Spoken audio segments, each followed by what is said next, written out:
Hello everyone, this is Daleks 6, or should I say, Daleks Spooks. Are you missing them drunk blokes?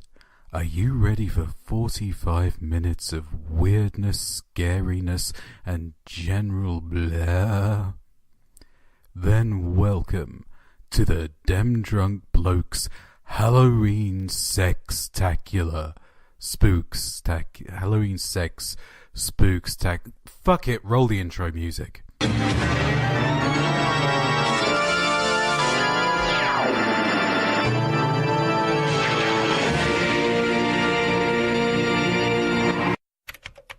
Dalek, are you busy? Yeah, I'm just getting the script done for this next podcast, mate. I'm just popping down the shops. Would you like an animal's bar? No thanks. No, I'm fine, thank you. You just go ahead, mate. Would you like a Knickers? No. Would you like M&M? No, I'm fine, thank you. Would you like Reese's Nuts? Would you like fingered fudge? And fingered fudge? And fingered fudge? Wow. And fingered fudge.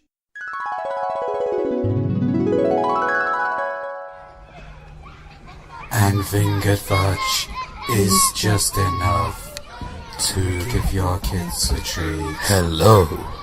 And fingered fudge is just enough until it's time for me. Hello. It's made of Cadbury fingers. It fills them up so sweet. Hello. And fingered fudge is just enough to give your kids a treat. And fingered fudge by Cadbury's. Hello.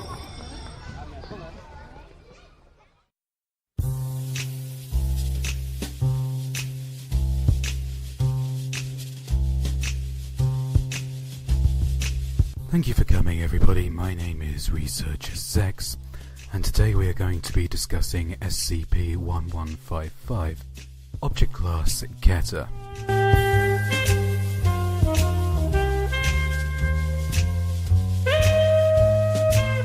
Special Containment Procedures.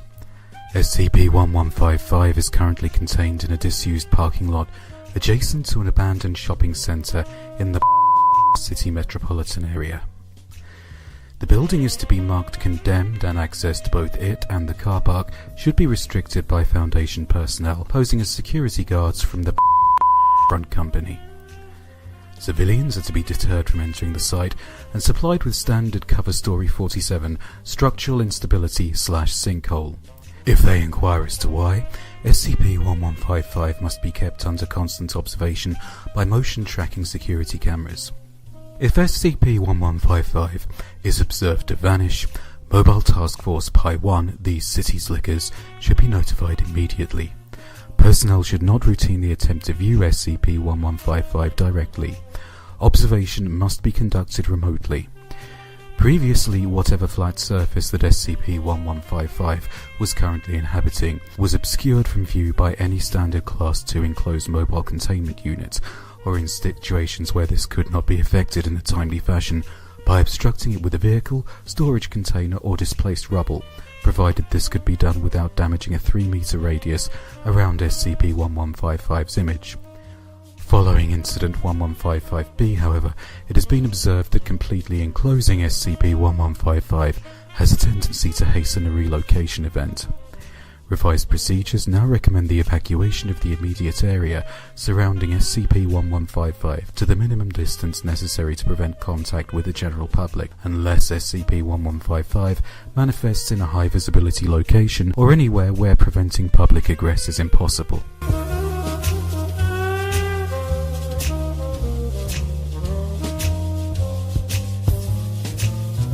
At the present time, SCP-1155 cannot be permanently contained by any known means. Approximately every 2 to 4 months, SCP-1155 has been observed to spontaneously relocate itself to another urban environment, moving as little as 15 meters from its current position up to a maximum observed distance of 800 kilometers.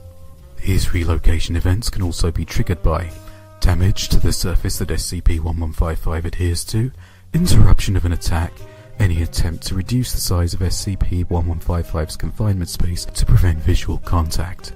Therefore, current containment efforts are centered around swiftly ascertaining SCP-1155's new location and isolating it from public view. When such a relocation event occurs, Mobile Task Force Pi 1 should be immediately deployed alongside local assets to relocate the new site as quickly as possible, re-implement containment procedures, and detain any witnesses. Survivors of attacks should be detained, uninjured witnesses may be administered Class A amnesiacs, and then released.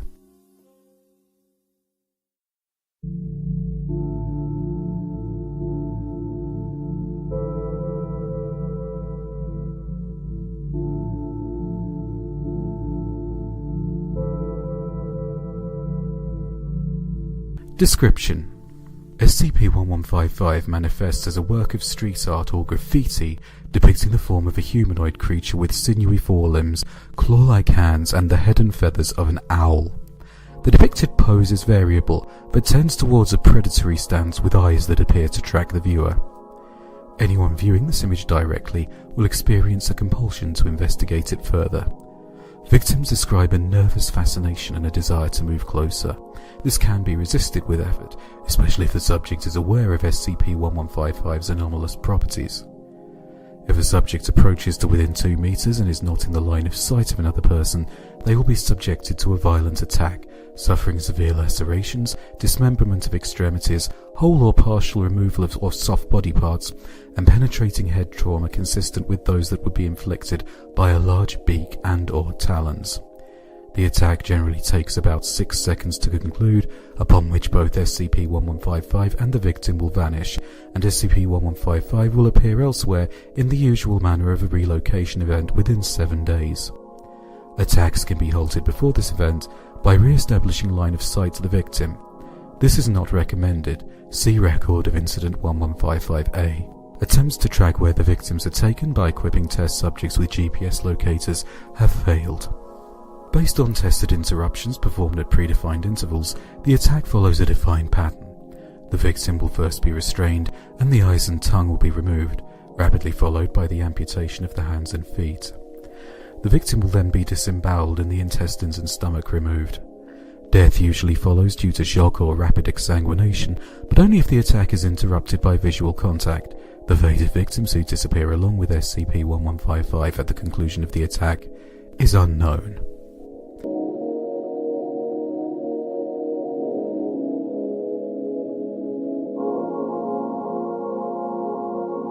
Addenda. Incident 1155-A. 2 surviving Class D personnel used for attack interruption tests were given medical treatment and kept alive in the aftermath of the event. Both were incoherent and could not adequately communicate what had happened to them, though D-89786, whose eyes were removed, claimed to still be able to see, and provided a description of a larder containing bodies of previous victims, along with the entity itself. D-89786 escaped from the on-site quarters during a containment breach by SCP and was pursued by local law enforcement in nearby, who were told he was a severely disturbed patient from a local mental hospital. Officer reports they saw the suspect walking into the alleyway, but before he could apprehend, a scream was heard, and when they rounded the corner it was found that D-89786 had disappeared. The alleyway was a dead end with no visible exits. D-89789 had both eyes, tongue, hands and feet removed before attack halted, but was successfully transferred to site. A period of rapid relocations was noted in SCP-1155, where it was observed in several public places with a posture that suggested hunting tracking behavior. SCP-1155 appeared for several hours high up on the side of the building, in full view of many witnesses, who fortunately could not access it. In view of the difficulties with containment, Site Command made the decision to bring D-89789 back into the city. SCP-1155 was observed to appear several times on walls, advertisement boards and bridges along the transport vehicle's path. D89789 was observed to become increasingly agitated and hysterical during this process. D89789 was transferred to a remote location on the edge of city limits, placed in front of SCP-1155, whereupon visual contact was broken. SCP-1155 and D89789 disappeared, and SCP-1155 resumed its previous pattern of manageable relocation behavior.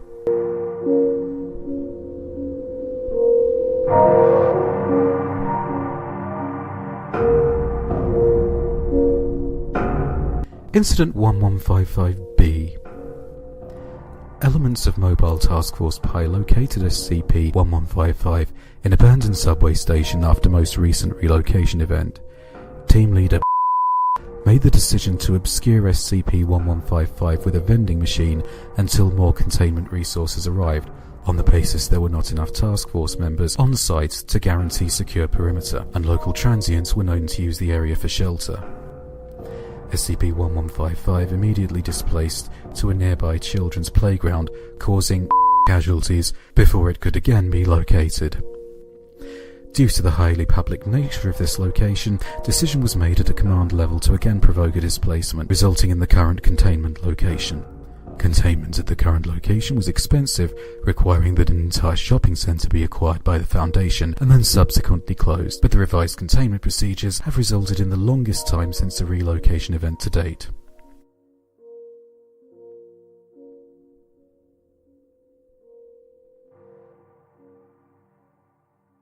And there you have it, everybody. Thank you for listening. The last few containment locations may point to a disturbing trend, though.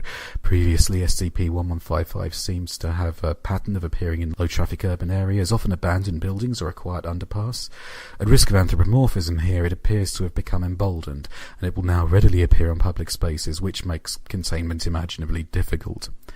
Over the objections of the containment team, leave the damn thing uncovered. It's better we lose a few urban explorers or nosy kids every couple of years rather than risk having it abduct more people before we can relocate it each time.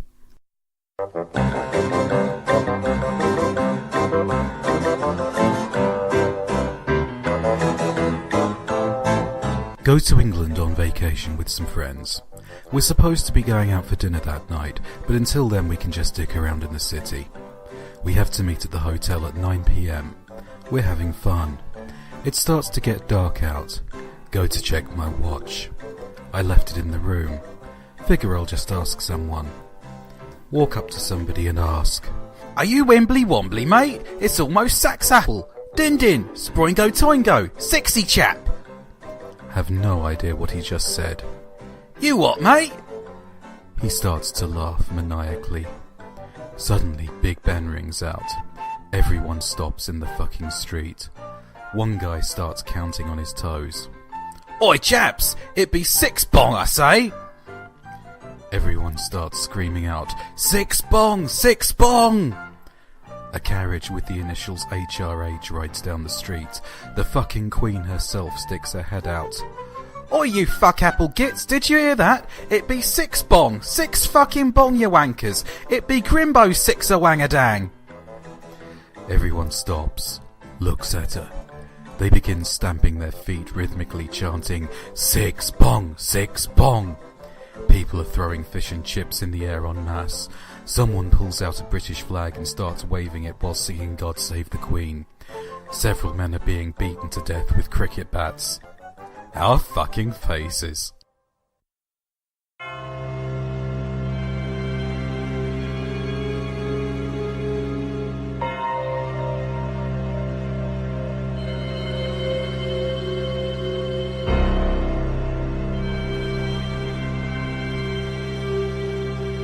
Alright, time for an unscripted talky bit. Now, you might be strapped for cash, or strapped for time, or strapped for a lot of things this Halloween. You might not have the social availability or the cash to go and see the latest Halloween movie. You might not have the cash to go and buy a PlayStation VR in Resident Evil 7. So here are 8 games and 8 horror products which you can do on a budget this Halloween to absolutely scare yourself shitless. almost everything on this list is completely free, so go ahead and knock yourself out. We'll start off with the games, and we're going to start off with an obvious one, Doki Doki Literature Club. You've probably heard of it, you probably played it, if you haven't played it, you've probably had it spoiled for you. If you haven't had Doki Doki Literature Club spoiled for you, then what the hell are you waiting for? Get on this shit now. You can download it from the website of the game absolutely free. It is a masterpiece of horror. It has absolutely no sense of personal space. It is up in your business all the time, and it is fantastic at making you feel really, really uncomfortable. If you don't have the 5 or 6 hours necessary to play it, you can play DDBs for free on mobile platforms, which is a Korean game and part of an overarching horror series, which plays with the same kind of themes of meta-horror. Number 2 on this list is Clock Tower for the SNES. You'll need to find a fan-translated ROM of this, but good gravy is Clock Tower worth it. Clock Tower is so good that it spawned an entire franchise consisting of a sequel, a spin-off, and a next-generation reboot, and they were all shite compared to this simple little 16-bit game. It's very short, you can actually finish it in about 20 minutes if you're speedrunning, but it has tons and tons of endings. The layout of the game is different every time you play, not completely procedurally generated, but enough to keep you on your toes. And might I recommend that you play the SNES original rather than the PlayStation souped up version, for 2 reasons. First of all, the PlayStation version replaces a bunch of shitty, unscary stuff that was dummied from the final SNES product. And secondly, the dry clack of the scissors coming after you, I think is just much scarier than the realistic schling featured in the PlayStation version. Next on the list, number 3 is another fan-translated ROM. It's Sweet Home for the NES/Famicom. Sweet Home was Capcom's first horror game, and you can see a lot of the proto-elements of Resident Evil appearing here. It's based on a Japanese book about a bunch of investigators who go to the dilapidated mansion of a famous artist, and it is a bad time. And not like Resident Evil bad time, but like Undertale Genocide Route bad time. It is scary, not woo it's a ghost scary, although it totally does do woo it's a ghost, but Jesus motherfucking Christ, there is a motherfucking child in that motherfucking incinerator. Bad. If you play this game through to the end, and it does require quite a bit of skill, intelligence and patience, it will make you feel horrible and sad. Number 4 on the list is a personal favourite of mine, Spec Ops The Line on Xbox One and Xbox 360 and PlayStation 2 generation consoles, I think. This is, it would have been PlayStation 3, wouldn't it?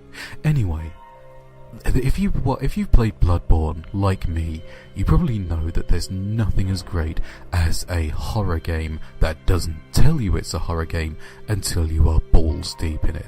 And that really is all I can say about it, except that if you play it through to the end, the oh moments at the end, the big wow, the big wham, is going to make you want to play through it for a second time. Number 5 on this list is Project Firestart for the Commodore 64. Were you ever pissed off that they never made a decent game of Alien or Aliens up until, say, Alien Trilogy? Well, Project Firestart is the game for you. Enough said. Number 6? Yes, number 6. Number 6 on the list is I'm Scared.exe. This is a free download. It's a very simple first-person horror game with very lo-fi pixely graphics. There is a updated version if you fancy shelling out a few quid, which is well worth the price. It's a meta horror game which fucks around with you via the file system in the same way that Doki Doki and Dere Evil do. And again, not much I can say there other than that, without spoilering the whole thing for you. Number 7 on the list is Simulacra for mobile platforms. This is a found phone game in that it simulates you finding a phone, and you have to dig into the emails, the messages and so forth in order to discover the identity and the situation of the person that the phone previously belonged to. If you remember a game called Sarah is Missing, it's by the same team, and it's basically Sarah is Missing gone back and done properly. It doesn't hit all of the beats perfectly, but the sequence in which the phone resets and you have to go through the setup questions is profoundly uncomfortable. And finally, number 8 on the list, Home, for pretty much everything, I think. I think this is actually on PC, on all consoles, and on mobile. Home is a real favourite of mine. It's a simple enough game. You can finish it probably in half an hour or so, if my memory serves me correctly. You wake up in the middle of nowhere with no memory of who you are, and you have to get home. And your actions and route on the way home change the implications of what's actually going on. It's a real Swiss watch of a game. It's great fun to sit down with and pick apart and theorise and try and make up your own narrative about what's happening. And because the goalposts are shifted on you so much depending on how you play, it's a story that essentially you write. The experience that you come out of it with will, per se, be the correct experience, if that makes any sense to you. Anyway, moving on from the games, let's have a look at some internet horror. YouTube is the place to go for this, and I'd like to start with Daisy Brown. This is a show about a lonely girl and her ridiculously low-budget little puppet monster, which appears to be her pet type thing.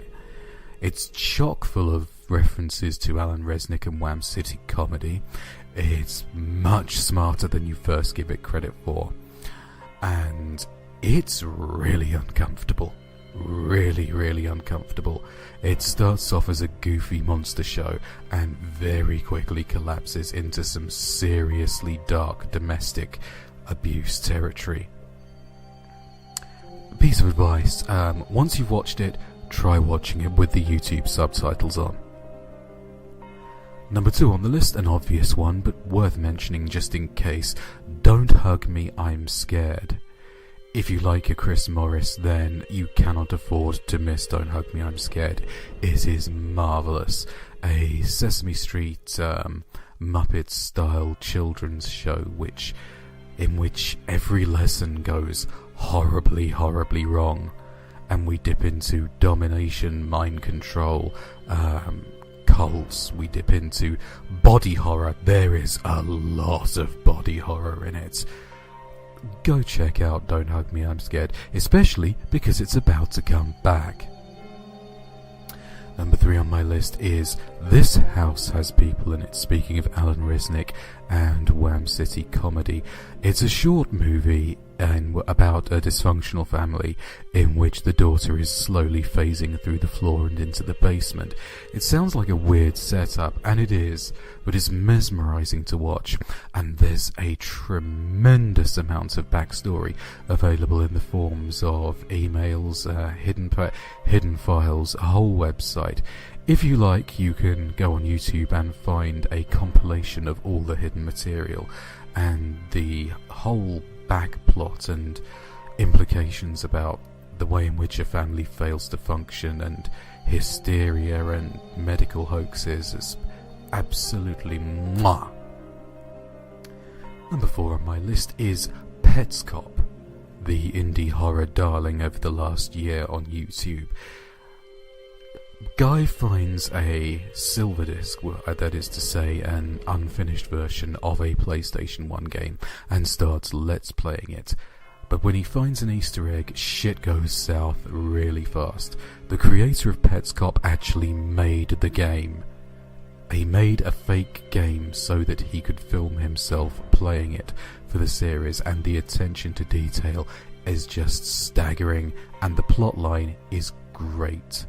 If you're missing your marble hornets and you want to be out there on the internet dissecting every new episode of something and fiddling and benicketing and milling over every last detail and analysing its significance, then Pets Cop is the show for you. Number 5 is Cat Ghost. Cat Ghost, on the surface of it, is an adorable Flash cartoon about a cat ghost. Yeah, you know it's not going to be that simple, don't you? This one also starts off harmless and goes into some fairly dark places, and if you like your AR games, there's a whole arcade of actual Flash games to play, which contains plot spoilers, plot hints, implications as to what's really going on. Loads of fun. Next up on the list, which I guess is number 6? Yes, number 6. Hi, I'm Mary Mary. If you are like me and you love Silent Hill 4 The Room, oh god, you have got to watch Hi, I'm Mary Mary. This girl is trapped alone in a house. She has no idea what's going on. She can't get out. She can just communicate with the outside world via the internet. It's shit scary. Really unnerving. Number 7 on the list is a more mainstream outing. Crypt TV is a YouTube channel masterminded by the people from Bauhaus, I think, James Wan and the other one. And it's a showcase of new short horror filmmaker talent. Everything on there is really, really fun and really original. If you don't actually end up watching the whole lot, and bloody hell there's a lot, you should definitely check out its breakout hit, The Look-See. And finally, this one's not on YouTube but on Twitter, The Sun Vanished. The Sun Vanished is a Twitter account about a guy who wakes up one day and the sun vanished. And he tweets his experience, he live tweets his progress through this new nightmare sunless world. It's exactly what it says on the can. Genuinely creepy. Definite plaudits to the guy for using the Twitter format to tell a horror story in this way. Anyway, that's enough of my unrehearsed off-the-cuff bollocks. On with the show.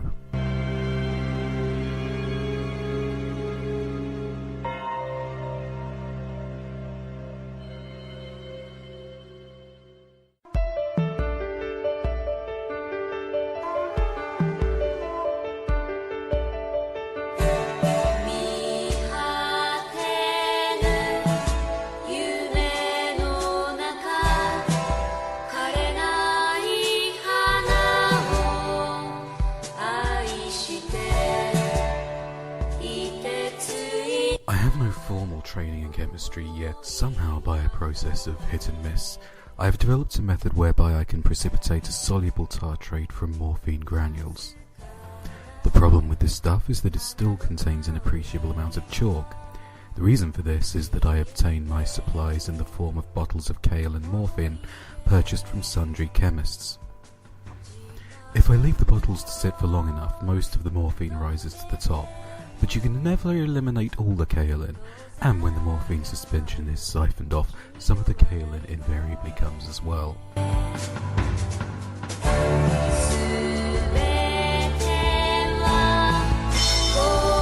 Months of injecting this stuff has given my body an odd aspect, as with every shot more chalk is deposited along the walls of my veins, much in the manner of earth being piled up to form either an embankment or a cutting along a roadway. Thus, the history of my addiction has been mapped out, much in the way that the road system of southeast England was originally constructed.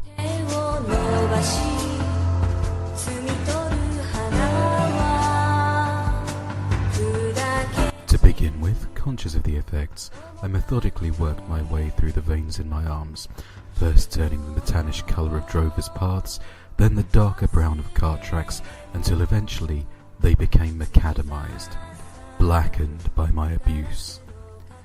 Finally, I turned my attention to the arteries.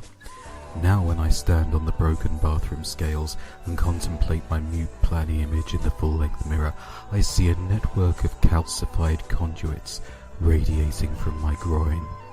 Some of them are scored into my flesh like underpasses, and other raised up on hardened rivulets of flesh, bloody flyovers.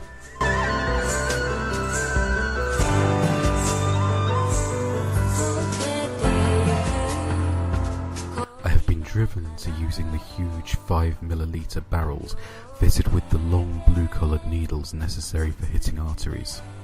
I am very conscious that should I miss, the consequences for my circulatory system could be disastrous. I could lose a limb and cause tailbacks right the way around the M25.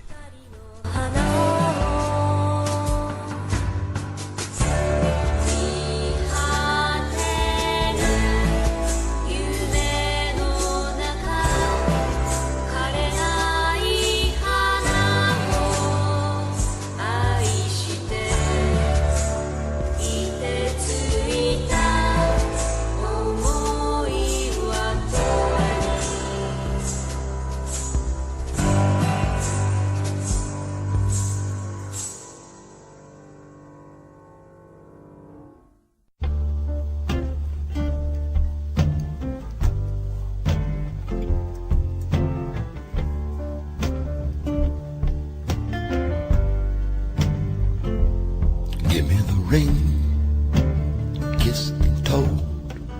Give me something that I missed. Give me the ring, a hand to hold, wild for it to sing. Give me the ring. Susie and a thin man found me in the park.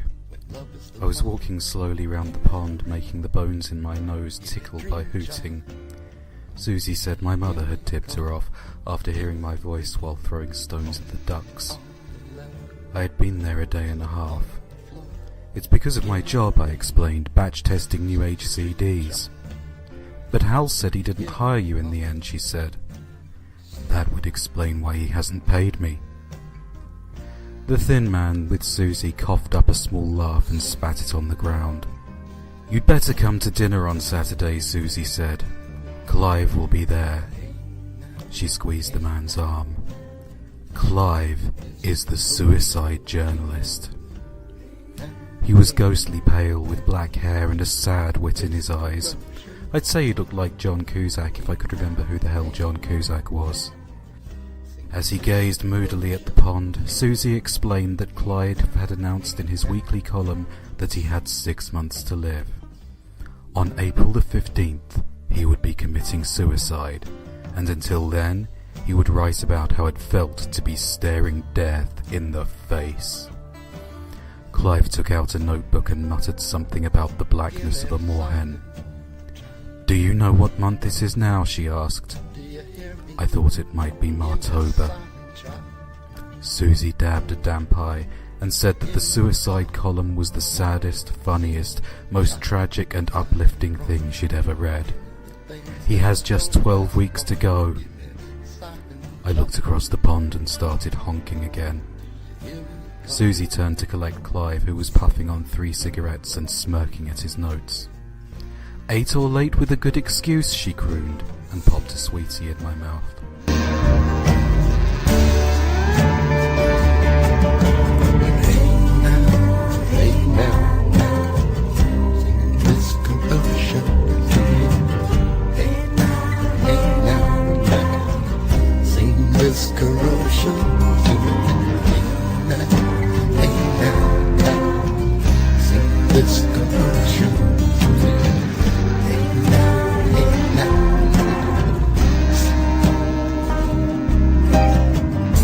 I arrived well after dark. A smart woman opened the door. I couldn't afford a bottle of wine, I said, so I've drawn one on a piece of cardboard. I had prepared for the party by eating half a jar of instant coffee I'd found in the bins at Sainsbury's. She took my cardboard and said, "That's brilliant, could I use you in a program?" When I asked her what sort of program, she said, "I could make a whole series about the things people bring to parties." "What do you do?" I said, thinking of the window at Dixon's. "My name is Hosanna Bell. I work in the warm arts." We stepped past Susie's yachting gear and into the dining room. 7 people sat noisily around a large bowl of oysters, but Susie wasn't a single one of them. I thought I was at the wrong party until they explained that the whole point was to be late with a good excuse. "Why are you late?" they asked. I said I'd had no money for a bottle of wine, and the homeless bloke at the tube station who normally subs me a couple of quid because he says I look worse off than his dog was being mugged when I asked him, and hadn't given me a penny. And then I got lost and couldn't remember whether Susie's house was directly opposite some trees or directly opposite no trees at all. Several conversations had started by the time I got to that bit.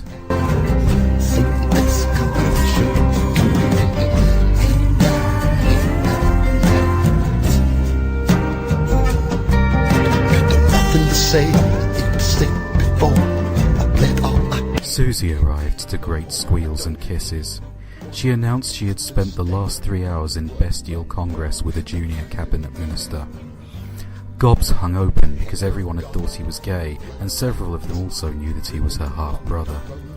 She wore a grin as big as a harbour. "Do you think Clive is still coming?" said a sincere man in glasses, and the talk turned at once to his column. Hosanna Bell said she had seen more truth in Clive's writing than the entire works of any writer she could think of. A woman called Emma agreed. "I'm still reeling. I don't know whether to weep, laugh, throw up, or hug everybody." "That's just your protein rush," observed a man called Paddy, pointing to the 17 oyster shells on her plate. Emma touched his leg. Paddy was Clive's editor and was busy milking the table by mildly deprecating the praise for Clive's columns, so people doubled it in protest. He was just declaring that the columns would have to be polished up for the book when swearing in the hall announced the arrival of Clive.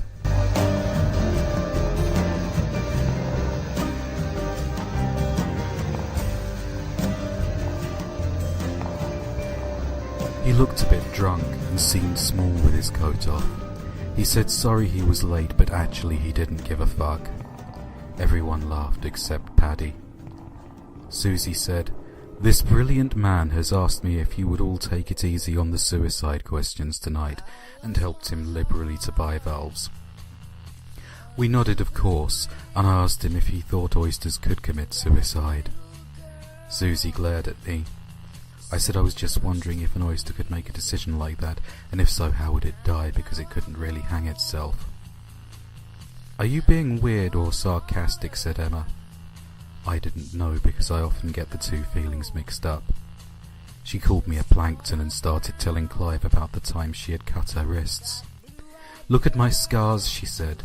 "They are beautiful, but not as beautiful as your columns." For some reason Clive looked directly at me as he said, "Only the very ugly is truly beautiful, and if the printed word is to have any meaning, then it must come straight from the very edge of fucky bum boo boo." There were titters. Paddy muttered something about Clive alienating his fans, but was cut off by Emma. "No, Clive has every right to be drunk. You are in masses of pain, Clive, and you are doing it for us." "Yes," agreed Hosanna.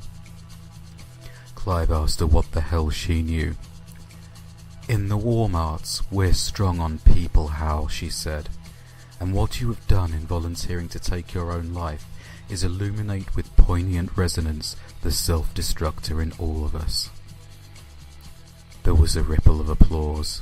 Clive, who had been sousing his oysters in vodka and setting them alight before hurling them down his throat, now added a cigarette to the turmoil and belched the word bollocks.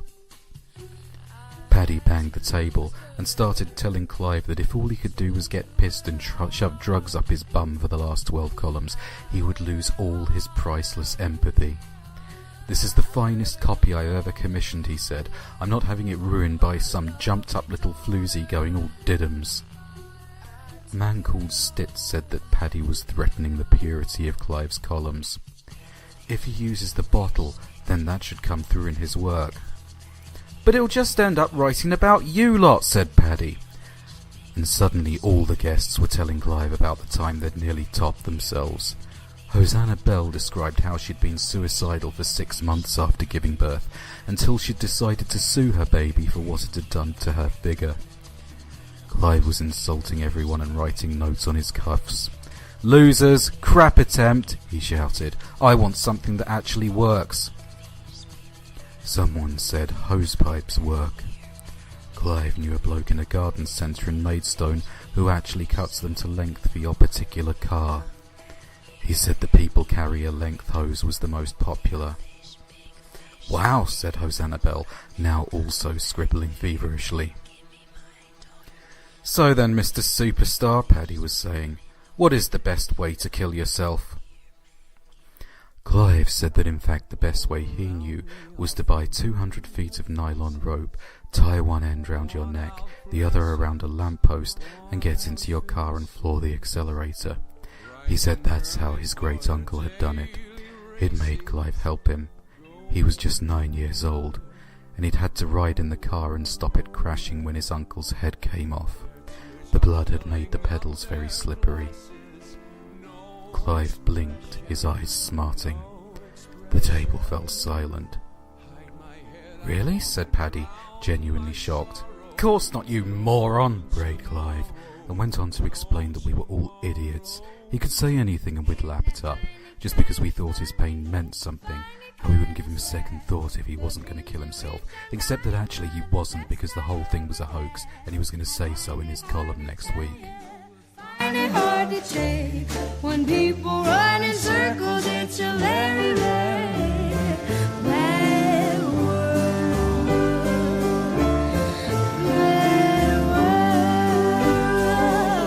Children waiting for the day. Paddy erupted and decked Clive with the oyster bowl. Then he stood over him, roaring that this was his fucking idea. Clive had agreed to it, and he wasn't going to wriggle out of killing himself now, not now there was a book. Clive crawled from the room. The general opinion was that Clive had just treated us to his most savage and moving cry for help yet. We had all underestimated his pain. "I feel choked up now," said Emma, "but if I read about it next week, I'll be crying for the rest of the year." "Someone bring me a fucking fag." Clive's voice sounded glutinous. Susie gestured to me as everyone else was still debating the meaning of his actions.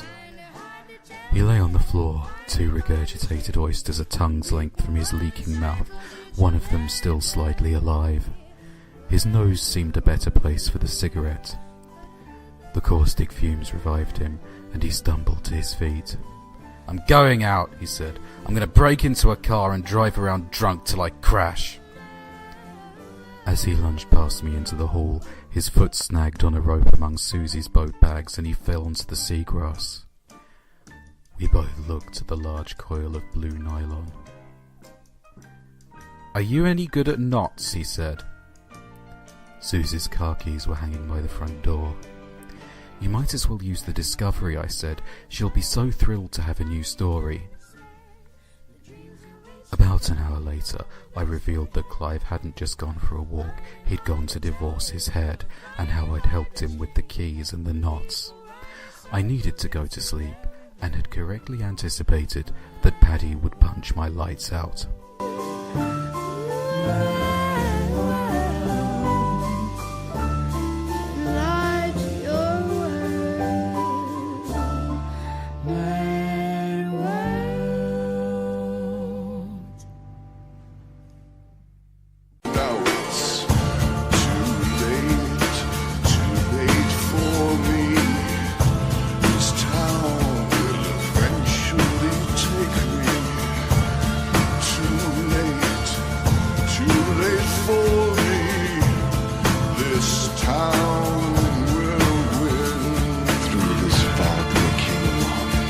You have been listening to the Dem Drunk Blokes Halloween Spooktacular.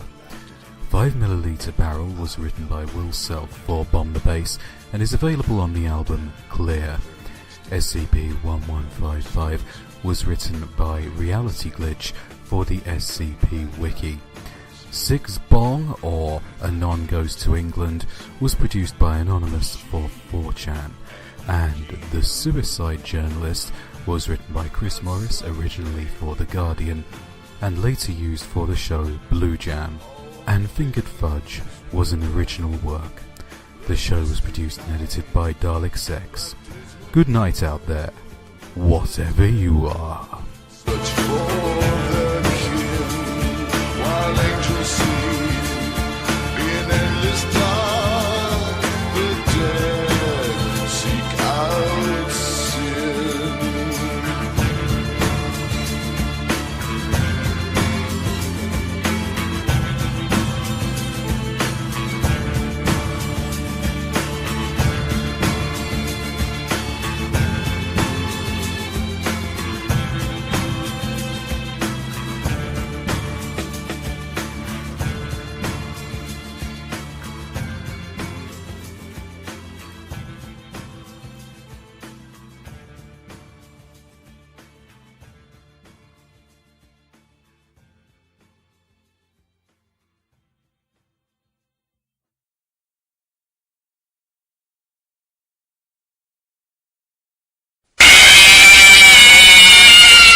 Still was not scarce to silver. Follow me at the Voice of Sex on Twitter.